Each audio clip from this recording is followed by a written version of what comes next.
건강보감의 김현희입니다. 여러분은 끼니를 꼬박꼬박 챙기는 편이신가요? 아니신가요? 또 혹은 인스턴트 음식을 자주 즐기시나요? 또 사회생활을 하다 보면 잦은 회식으로 과음하게 되는 경우도 있는데요. 이렇게 바쁘게 살아가는 현대인들이 한 번쯤은 겪어봤음직한 위험에 대해서 오늘 자세한 이야기 나눠보겠습니다. 도움 말씀 주시기 위해서 김정기 박사님 함께 하셨습니다. 안녕하세요. 안녕하십니까. 네, 박사님.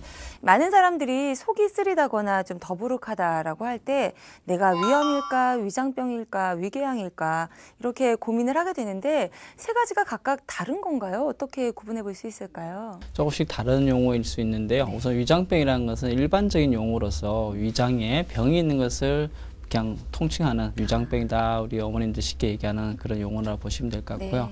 근데 위장병 중에서 가장 많이 아시는 게 위염과 위궤양이라고 보시면 될 것 같습니다. 위염 같은 경우는 위 점막이 이제 손상을 입어서 염증이 생기는 상황을 위염이라고 보시면 될 것 같고요. 그것이 조금 더 진행이 돼서 조직 자체가 손상을 더 많이 입은 점막 손상이 이어서 내부 조직까지 손상을 입어서 궤양이 된 상태를 위궤양이라고 인식을 하시면 될 것 같습니다. 그렇군요. 네네. 위장병은 좀 전반적으로 부르는 통칭, 그렇죠. 그리고 위염과 위궤양은 세부적인 내용이라고 보면 조금 더 전문적인 용어라 보시면 될 것 같아요. 그런 이제 위염과 위궤양이 이제 진행이 되면은 천공이라고 하죠. 위에 구멍이 나는 그런 상황까지 올 수도 있고요. 위암까지도 발전될 수 있나요? 네, 그렇죠. 네. 그렇군요. 자, 오늘은 위염에 대해서 자세히 알아볼 테니까요. 자, 먼저 위염에 대해서 조금만 더 알려주시죠. 네, 우선 위염은 두 가지로 크게 나눌 수 있습니다. 네. 우리들이 뭐 속쓰리다, 소화가 안 된다 이런 증상 위주로 있는 그래서 조직 검사나 또는 내시경 검사를 통해서는 큰 이상이 없는데. 우리 환자분들 스스로가 느낄 때 정상적으로 소화 안 되는 그런 소화 불량성, 비궤양성 소화 불량의 어떤 위염 증상과 내시경을 통해서 직접적으로 염증 상황이 체크되는 염증이 관찰되는 위염으로 구별을 할 수 있을 것 같습니다. 크게 두 가지로 보시면 될 것 같습니다. 네, 잘 알겠습니다. 흔히들 위염이라고 하면은 국민병이다라고 부를 정도로 많은 분들이 앓고 계신데 워낙 많은 분들이 고생을 하고 계시기 때문에 그만큼 원인도 다양하지 않을까 싶습니다. 원인 좀 짚어볼까요? 우선은 가장 쉬운 원인이 식사 불규칙, 그다음에 자극성 음식, 스트레스 이런 걸로 인해서 위가 너무 손상을 입는 거죠. 그리고 좀 더 전문적으로 들어갔을 때 헬리코박터 바이러스 균에 의해서 위가 손상을 입는 경우도 있고요. 약물에 의해서 우리가 항생제나 소염제 또는 정신과 약물 좀 우리가 독한 약물 있죠. 우리 어머님들이 나는 어떤 약 먹었더니 속이 쓰려, 속이 안 좋아요 하는 그 약물에 의해서 위염이 많이 발생할 수도 있습니다. 그 원인들은 좀 다양하게 이루어지는데 우리 생활에서는 식사 불규칙한 거, 스트레스 또는 과도한 음주와 흡연이 가장 큰 원인이라고 보시면 될 것 같습니다. 그렇군요. 식사 불균형에 대한 이야기 해주셨는데요. 아침밥을 먹지 않으면 속이 안 좋아, 너 위병 난다 이런 말씀들 많이들 하시거든요. 이거 속설인가요? 맞는 건가요? 아침 식사를 거를 때는 소화기병이 더 악화되는 편입니다. 그래서 위염이다, 뭐 위장병이 있다 이런 분들 군에 가면은 군에 가면 뭐 속병 고쳐진다는 게 우선 식사를 규칙적으로 하시게 됩니다. 그래서 아침 식사를 거르시는 분들이 이제 소화기 위염이나 이런 게 조금 더 안 좋아지고요. 공복 기간이 길어지기 때문에 속쓰림이 위산 분비에 의해서 속쓰림이 많이 진행이 되고요. 또 많이들 아침 식사를 거르신 상황에서 출근하자마자 흡연, 또 커피 드시고 그리고 바로 회의에 이어지다 보니까 스트레스에 의해서 위산 분비가 더 높아지게 됩니다. 그러다 보니까 공복에 음식물이 없는 상황에서 위산만 나와서 위 자체 점막을 손상해 보니까 더 안 좋게 되겠죠. 자극이 되고요. 네, 그렇죠. 그렇기 때문에 아침 식사 거르는 분들은 소화기 위장병이 더 안 좋고요. 그래서 그 상황에서 또 공복 상황에서 흡연이나 자극성 음식을 먹는 거는 커피를 너무 많이 드시거나 이런 건 좀 더 안 좋겠죠. 그렇군요. 설상가상이 되네요. 많은 분들이 이런 이야기들 하시죠. 아침에 일어나자마자 밥을 어떻게 먹니? 회사 가서 먹겠다. 입맛이 없어. 라고 하시는데 박사님 말씀 듣고 나서는 오늘부터 아침을 꼭 챙겨 먹어야겠다. 많은 분들이 생각하실 것 같습니다. 자, 위염도 그런데 종류가 있다면서요. 갑작스럽게 발생하는 급성이 있고 또 서서하게 증상이 나타나는 만성이 있다고요? 급성 위염 같은 경우는 우리 아까 전에 말씀드린 것처럼 헬리코박터 바이러스 균이나 또는 스트레스, 어떤 약물 이런 걸로 인해서 일시적으로 염증 반응이 오는 경우가 많습니다. 그래서 제일 많이 아시는 건 우리가 체했다 했을 때 뭐 음식을 잘못 먹고 체했다, 속이 쓰리다, 아프다 일시적으로 그런 증상이 올 수 있습니다.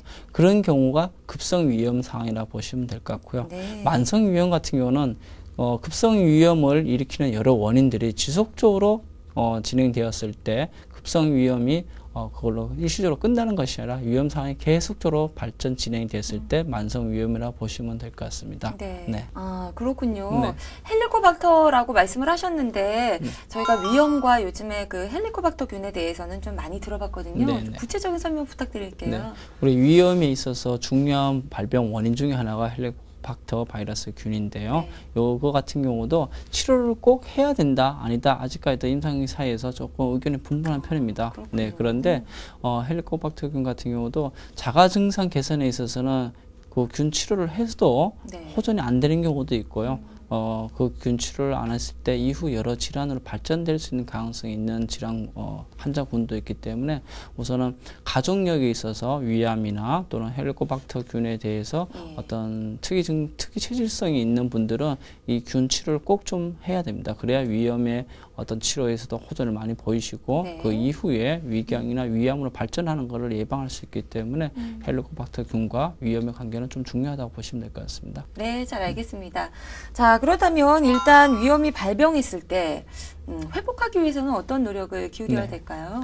급성 위염 같은 경우 위염을 발병시키고 있는 원인을 찾아서 우선 치료를 꼭 좀 해야 될 것 같고요. 그렇죠. 그 원인 제거를 하시는 게 무엇보다 중요할 것 같습니다. 회복 네. 단계에서는. 그리고 출혈이나 이런 게 많은 통증이 많이 심한 분들은 지혈 치료가 꼭 좀 필요한 경우도 많습니다. 네. 네. 그리고 만성 위염 단계에서는 급성 위염에서 조금 더 많이 진행된 거기 때문에 구체적으로 내시경 검사나 여러 조직 검사를 통해서 덜한 어떤 원인들 우리가 일반적으로 알고 있는 급성 위염의 원인들 뿐만 아니라 다른 원인들이 있는지를 추적 관찰해 줘야 네. 나중에 위암이나 다른 위궤양으로 발전되는 걸 예방할 수 있기 때문에 만성 위염이 있으신 분들은 다른 여러 검사들이 꼭 좀 필요할 것 같습니다. 회복 네. 단계에서. 잘 알겠습니다.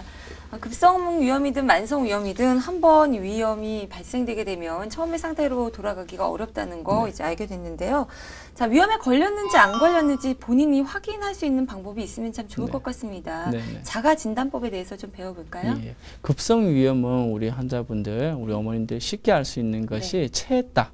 그건 급성 좀 쉽게 위염은 느껴지죠. 네, 바로 체한 것이다라고 우선 1차 생각하시면 될 것 같습니다. 네. 그래서 우리들이 체했을 때 많이 느끼는 증상은 명치가 우선 답답하고 맞습니다. 좀 아프기도 하죠. 그리고 메스껍기도 하고 구토감이 오기도 하고 가끔 두통도 오고 어지럽기도 하고 이런 증상들이 있을 때 급성 위염이 좀 왔구나. 내가 급성 위염이 있구나라고 생각하시면 될 것 같고요. 네. 거기서 조금 더 진행됐을 때는 공복시 속쓰림.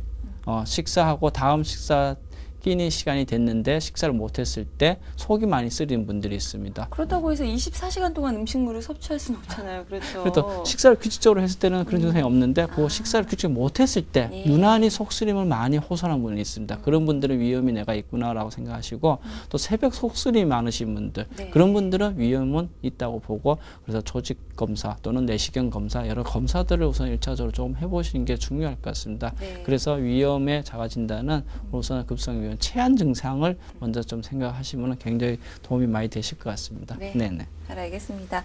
자, 지금 소개해 주신 이러한 자가진단법을 통해서 위험을 예방할 수 있다면 참 좋을 것 같은데요. 네. 우리 생활 가운데서 예방할 수 있는 방법 좀 배워볼까요?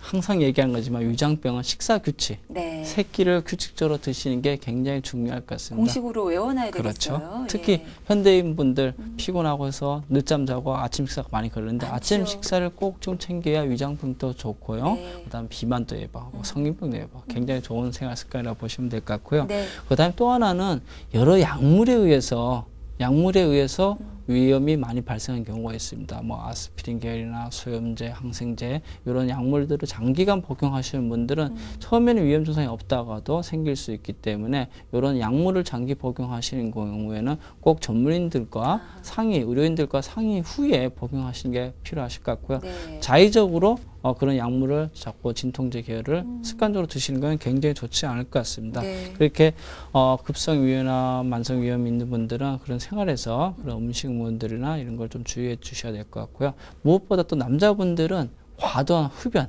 음주 백해무익합니다. 예.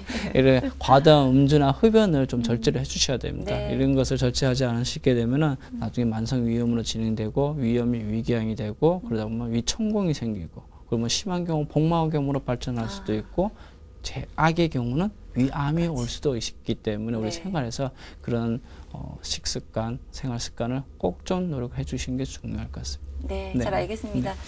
모든 병이 다 그러하지만 위염은 특히나 생활 습관으로부터 고쳐낼 수 있다라는 질환이기 때문에 희망이 생기는 것 같네요. 자, 이어서 여러분에게 건강한 음식 정보를 드리는 생생 음식 보감 이어가겠습니다.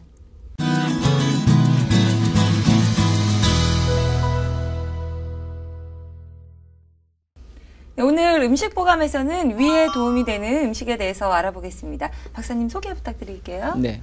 위에 좋은 음식보다는 위에는 또 좀 피해 음식들이 많습니다. 그래서 그걸 먼저 좀 말씀드리겠습니다. 네. 위에 우선 자극성이 많은 음식, 너무 매운 음식, 너무 짠 음식, 그 다음에 산도가 높은 음식들. 산도가 높은 음식을 먹으면 예를 위산이 들어 더 많이 보신다면? 나오죠.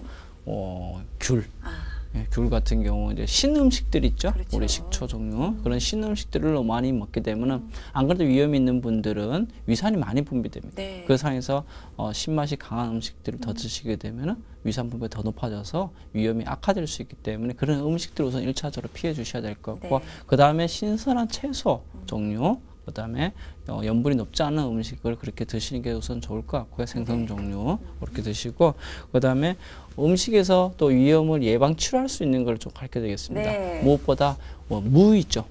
무를 즙을 내서 드시면 굉장히 좋을 것 같습니다. 네. 한약재로 나복자라고 하는데 무 씨를 한약재 나복자라고 합니다. 그 나복자 같은 경우는 식체나 위염을 치료하는 약재로 우리가 많이 쓰고 있기 때문에 네. 무를 그렇게 드시면 좋을 것 같고요. 그 다음에 감자를 갈아서 생앙금 있죠? 네. 감자를 갈아 놓으면 앙금이 갈았는데 그 앙금을 드시면 굉장히 좋을 것 같고요. 그 다음에 양배추 생즙을 드시면은 우리 속쓰림이 있는 분들, 위염이 있는 분들은 그 어떤 약물보다도 더 좋은 약이기 때문에 우리 집에서 속쓰림 많이 있는 분들, 만성 위염이 있는 분들은 무, 그 다음에 감자, 양배추 이렇게 네. 해서 즙을 내서 드시면 좋겠습니다. 예, 네. 말씀해주신 세 가지 모두 다 우리 주변에서 쉽게 구할 수가 그렇죠. 있기 때문에 네네. 더 건강을 챙겨볼 수가 있을 네. 것 같네요. 자, 그 이외에 위에 좀 도움이 되는 음식들이 있다면 네. 어떤 게 있을까요? 요즘 냉이와 달래가 많죠. 냉이 달래를 우리 봄나물이라 해서 많이 드시는데 네. 이 두 가지 종류는 특히 위염에 굉장히 좋은 음식입니다. 그래서 그렇군요. 평상시에 이제 비타민 섭취를 잘 못하시는 분들이 이렇게 봄나물을 드시게 되면 비타민 섭취도 많이 하시게 되고 간장에 좋고 그다음에 위장과 장에 염증, 장염 위염이 있는 분들에 굉장히 좋은 음식이기 때문에 네. 봄나물로 해서 그냥 입만 돋구기 위해서 드시는 것뿐만 아니라 이렇게 위염을 치료하는 음식이다 생각하고 드시고 약이다 생각하고 드시면 더욱더 건강에 좋을 것 같습니다. 맞습니다. 네네. 소개해주신 봄나물들은 위뿐만이 아니라 우리 전반적인 장기에도 도움이 된다고 그렇죠. 하셨으니까요. 오늘 저녁 식탁 위에 한번 올려보시는 건 어떨까 싶네요. 자, 도움 말씀 감사드립니다. 네. 식사 습관 몇 가지만 바꿔도 위 건강에 많은 도움을 받아볼 수가 있다고 합니다. 규칙적으로 시간을 정해놓고 식사하는 것이 좋고요. 식사 전에는 충분하게 수분을 섭취해 주시는 것도 필요하다고 하네요. 또 잠자리에 들기 직전에는 음식물 섭취를 피하시는 것 기억하시기 바랍니다. 자, 저희가 준비한 내용은 여기까지입니다. 함께해 주신 여러분 고맙습니다.